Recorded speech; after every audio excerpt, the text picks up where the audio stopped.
नमस्कार, मैं हूं आपके साथ इश्तियाक अहमद और आप देख रहे हैं आर्य न्यूज। स्वागत है आपका राजस्थान के खास बुलेटिन में। रुक करेंगे राजस्थान की तमाम खबरों की तरफ।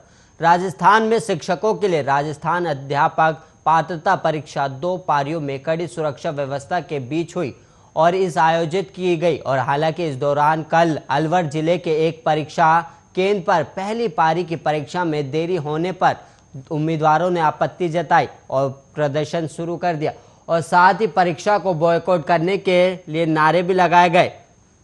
और इसी बीच अलवर के कलेक्टर ने बताया कि किसान आंदोलन के कारण परीक्षा में 15 मिनट की देरी हुई है और इस दौरान कुछ बच्चों ने पेपर लीक होने की शिकायत भी की है।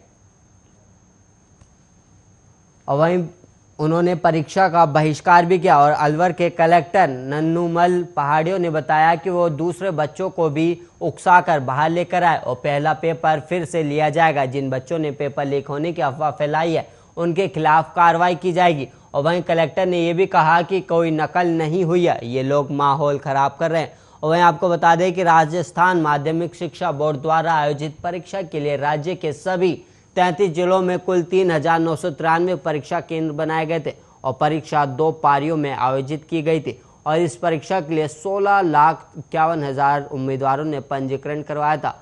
परीक्षा में नकल को रोकने के लिए एहतियातन रविवार को जयपुर सहित राज्य के कई जिलों में मोबाइल इंटरनेट सेवाएं निलंबित कर रखी थी। और वहीं आपको बता दें कि कल बीकानेर में शिक्षकों के चयन के लिए आयोजित परीक्षा में कथित तौर पर नकल करने की कोशिश करने के आरोप में ब्लूटूथ उपकरण से लैस चप्पलों के साथ 5 लोगों को गिरफ्तार किया गया और राज्य के विभिन्न जिलों से कई अन्य डमी उम्मीदवारों को भी गिरफ्तार किया गया। इसके साथ ही पुलिस के 2 हेड कांस्टेबल और 1 कांस्टेबल को धोखाधड़ी में कथित रूप से शामिल होने के आरोप में निलंबित कर दिया गया है।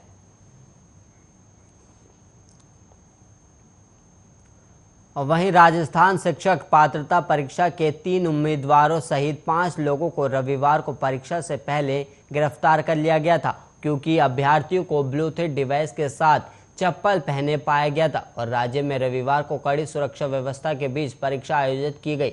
और बीकानेर की पुलिस अधीक्षक प्रीति चंद्रा ने कहा कि धोखाधड़ी करने के लिए ब्लूटूथ डिवाइस को चप्पल में छिपा कर रखा गया था। और उन्होंने कहा कि 5 आरोपियों, जिसमें 3 अभ्यर्थी और 2 अन्य व्यक्ति जो पेपर में नकल करने में उनकी मदद करने के लिए लिए गए थे, परीक्षा शुरू होने से पहले गंगा शहर इलाके के नया बस स्टैंड से पकड़े गए और उनसे पूछताछ की जा रही है।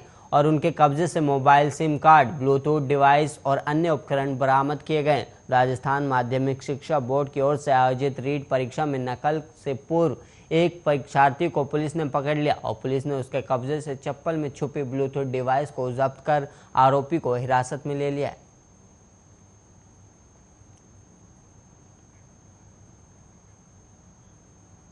राजस्थान सरकार इधर शिक्षक पात्रता भर्ती परीक्षा को लेकर सफलता पर पीठ थपथपाने में लगी हुई है, तो उधर एक बार फिर से राजस्थान की सबसे बड़ी परीक्षा का पेपर लीक होने का मामला सामने आया।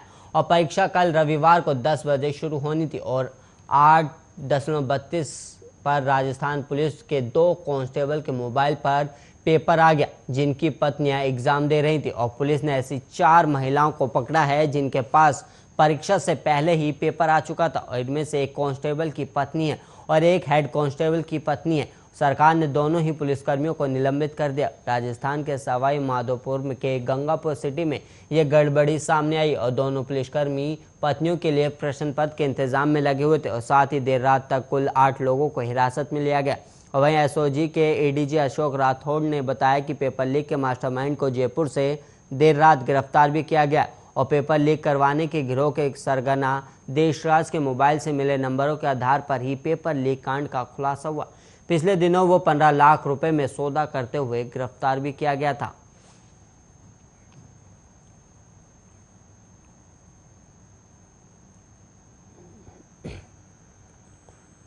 राष्ट्रीय स्वयंसेवक संघ प्रमुख मोहन भागवत रविवार को राजस्थानी भजन सुनने के लिए पद्मश्री अनवर खान के घर बाड़मेर पहुंचे। इसके पीछे की कहानी दिलचस्प बताई जा रही है। दरअसल अंतर्राष्ट्रीय ख्याति प्राप्त लोक कलाकार अनवर खान ने एक कार्यक्रम के दौरान राजस्थानी भजन गाए थे, जिसके बाद मोहन भागवत उनके मुरीद हो गए थे। और उस समय मोहन भागवत ने वादा किया था कि राजस्थान के दौरे पर जब भी आएंगे उस समय भजन सुनने के लिए उनके घर पर जरूर आएंगे। और पद्मश्री अनवर खान ने बताया कि कुछ समय पहले कार्यक्रम के दौरान 5 पद्मश्री लोक कलाकार प्रस्तुतियां दे रहे थे और इसी दौरान मैंने भी अपनी प्रस्तुति दी थी, लेकिन मुझे उन सब से अलग एक और प्रस्तुति देने का मौका मिला था। तब मैंने अपने दिल से ये गीत गाया था, पधारो हमारे देश। और ये गीत सुनकर संघ प्रमुख मोहन भागवत प्रफुल्लित हो उठे थे और कहा था कि राजस्थान के दौरे पर आने के समय वो जरूर भजन सुनने के लिए बाड़मेर आएंगे। और आज संघ प्रमुख मोहन भागवत ने अपना वादा पूरा करते हुए मेरे घर पर आए। इस दौरान नन्हे मुन्ने कलाकारों के साथ मैंने शिव भजन राजस्थानी गाकर संघ प्रमुख को सुनाए।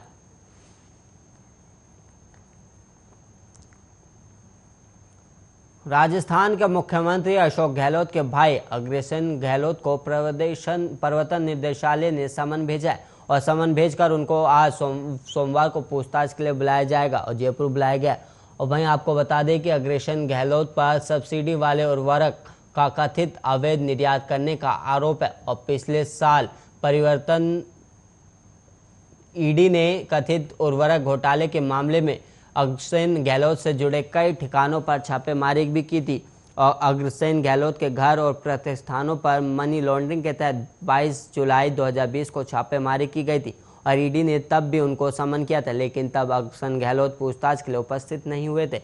राजस्थान हाईकोर्ट की जोधपुर बेंच ने पिछले हफ्ते ही अग्रसेन गहलोत की गिरफ्तारी पर रोक लगाई थी और कोर्ट ने माना था कि गहलोत जांच में ईडी का सहयोग करेंगे और ये फैसला अग्रसेन गहलोत की याचिका पर उन्हें अंतरिम राहत देते हुए दिया गया था। और इस मामले में कांग्रेस पार्टी केंद्र सरकार को निशाना बना रही है और कांग्रेस का आरोप है कि केंद्र की बीजेपी सरकार जानबूझकर राजस्थान सीएम के करीबियों को निशाने पर ले रही है।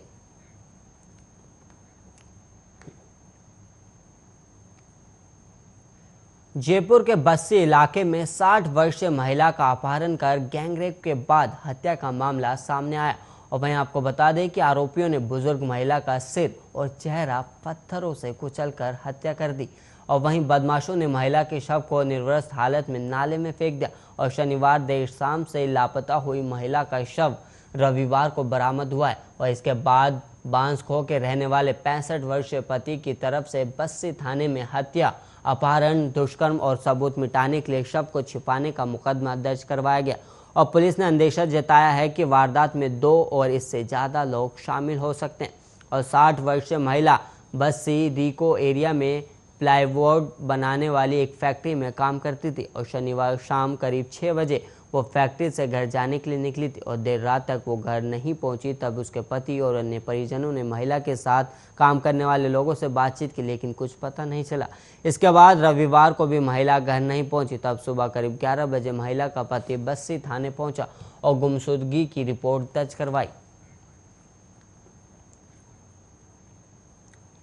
और वहीं राजस्थान के गच्चीपुरा जिले थाना क्षेत्र के भाटिया और सांडो की ढाणी गांव में एक व्यक्ति के बड़े भाई के देहांत के बाद मृत्यु भोज आयोजित नहीं करने के चलते कुछ परिजनों ने उसकी जोरदार पिटाई कर दी और अब लगातार उस पर अपने बड़े भाई की मौत के बाद भोज आयोजित करने का दबाव बनाया जा रहा है और पीड़ित को आस पड़ोस के लोगों ने जैसे तैसे मारपीट से छुड़ाया और बचाया। फिलहाल गच्चीपुरा थाने में पीड़ित ने सभी आरोपियों के खिलाफ मामला दर्ज करवा दिया और पुलिस ने जांच भी शुरू कर दी। गच्चीपुरा थाना क्षेत्र में पीड़ित ने बताया कि 11 दिन पहले उसके बड़े भाई भंवर राम की मौत हो गई थी, जिसके बाद कई लोग मेरे घर पर मृत्यु भोज आयोजित कराने को लेकर दबाव बना रहे थे और इस पर मैंने उन्हें मृत भोज को एक सामाजिक बुराई बताते हुए आयोजन करने से इनकार कर दिया और साथ ही ये भी बताया कि कोरोना गाइडलाइन की पालना में भी इसका आयोजन गैरकानूनी है। इस पर उसके काका और भाई समेत कई परिजनों ने उसके साथ मारपीट की और सभी आरोपियों ने उसकी जमकर धुनाई करते हुए कहा कि